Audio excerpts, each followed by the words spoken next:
Hello, welcome to Southern Wreaths. Today I'm going to be making this all silver Merry Christmas wreath. These are the supplies I'm going to use to make this wreath. I'm going to start by adding pipe cleaners to my wreath frame. I actually picked up several of these silver wreath frames from Dollar Tree. They sold out really quick, but I really like them for like these silver wreaths and stuff, because the green is really dark and these are a lot lighter. So if you see them, grab them. All right, I'm going to start by adding a pipe cleaner to each center crossbar, and then I'm going to pick a random crossbar on the outside and then lay it across the frame, and then where the pipe cleaner ends, I'm going to add my next one. And I'm going to do this going all the way around the wreath. And I'm usually twisting 3 times, and I twist pretty hard. I don't pull the bars together completely, but I do twist it to where it's not going to move. Now I know I said all silver, but I do a base of white just to give it some bulk. And I actually have a few rolls of white, so that's perfect base for the silver. I'm going to start by gathering the ends of this 21-inch mesh, and then I'm going to add it to the crossbar at a pipe cleaner so that when it goes around, it ends where it begins. And I just like to use zip ties to attach my mesh. Then I'll just trim everything away. I find that when I do a base of the 21-inch mesh, it gives my wreath some height. It reminds me of like what you get with the work wreath frames. Not quite as tall, but you don't have to pay as much for shipping because they'll still fit. I'm probably doing about 12-inch poofs. I'm not really measuring since I'm going to put so much stuff on top. You won't be able to see if I'm off an inch or two. I'm only going to twist once. And I'm just going to do this all around the outside. And I kind of create like a tube in my hand with the mesh where the 2 edges are underneath. And that way when my poof is done, it'll fluff out. Okay, so after I've went around the entire outside, I'm going to open all this inside pipe cleaners. And then the one that's closest to where I ended, I'm going to add the mesh into. And this just pulls it to the outside so it doesn't create like a diagonal line across. And I'll actually open that at the end and add the last poof. I'm doing the exact same thing to the inside that I did on the outside. They're about 12-inch poofs, and I twist once.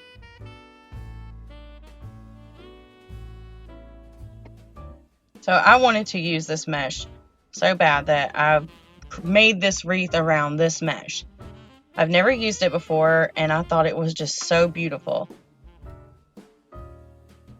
So I'm actually cutting 30-inch pieces. This mesh lays flat, which is amazing. I don't think it's actually mesh. I think it's tulle. But it curl up, which was really nice.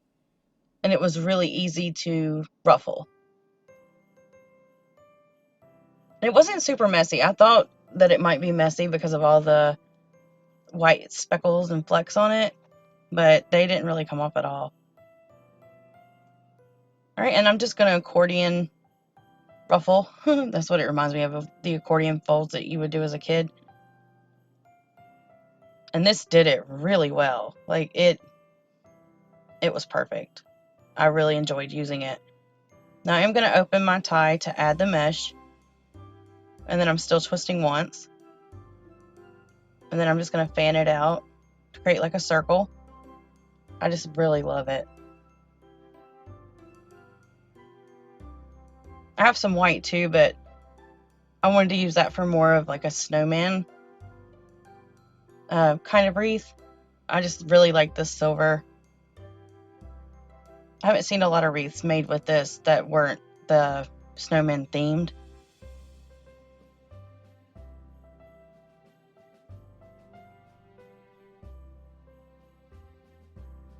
And I try to get it centered when I'm putting it on the pipe cleaner. Sometimes I'm a little bit off and I will go back and fix it. And the nice thing about the ruffles is that you can kind of see when you're off. I really loved this Silent Night ribbon. And you'll see me wrapping it here like I'm going to cut it. But I don't cut it that way. I end up going through and making it where I'm cutting out Night, Holy Night over and over again. It made the ribbon pieces slightly shorter than 12 inches, but it was only like 11, maybe 11 and a half.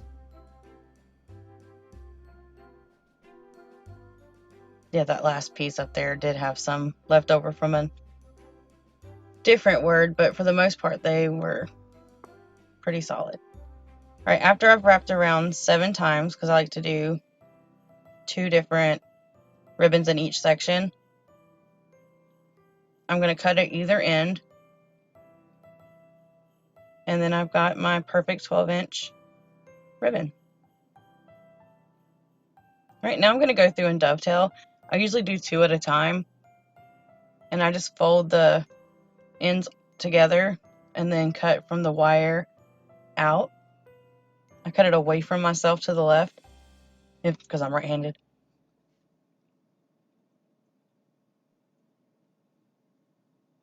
And I'm going to do that with all the ribbon.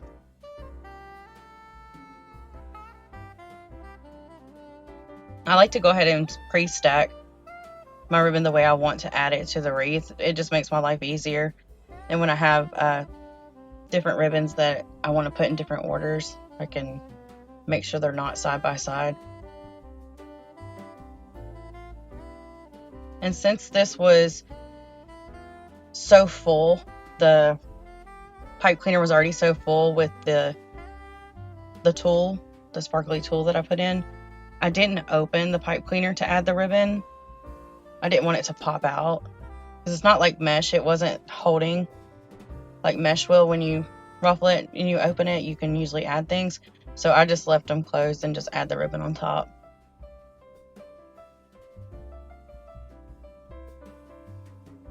And I'm just alternating the deer with the swirls, and then the Silent Night, Holy Night with the silver snowflakes.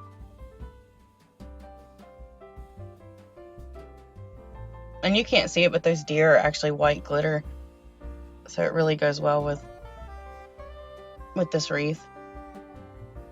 And I do twist 3 times, and then I use a glue stick to roll down. You don't have to do that. You could clip it away or tuck them under.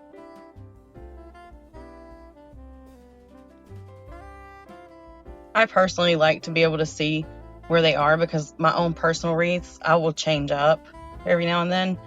And I like to be able to get in there and open them up and change what I want and put it back. Okay, so for the outside, I do the exact same thing, except sometimes when I'm pushing the ribbon into the pipe cleaner, I do hold the frame with my pinky. And this just keeps it from sliding across the table. Sorry that my kids keep coming in with their computer. I was doing this while they were doing their virtual school. And they need constant help. So I had this little tiny sign, and I fell in love with it. I found it at the Christmas store in nearby Pigeon Forge when I went on my anniversary trip. And I was like, oh, this would look perfect with that mesh.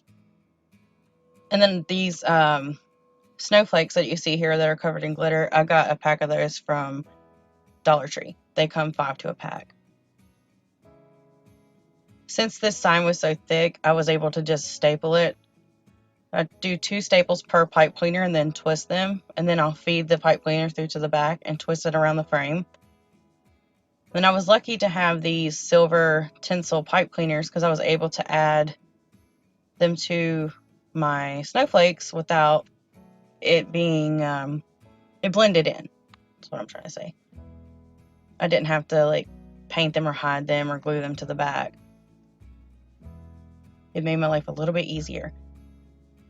I put one through the ornament hole at the top, and then on the bottom I just wrap it around one of the snowflake points.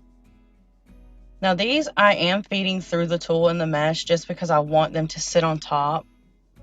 If you want something to sink in, you'll pull the mesh apart and stick it to the frame. Kind of like ornaments, when you have them where the ribbon is, you'll want to put that right on the frame. But when you want it to sit on top, you can just feed it through.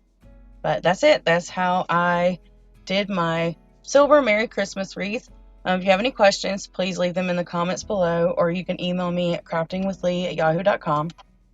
Thanks so much for watching, and if you learned anything today or if you like my video, please like, share, and subscribe. Thank you.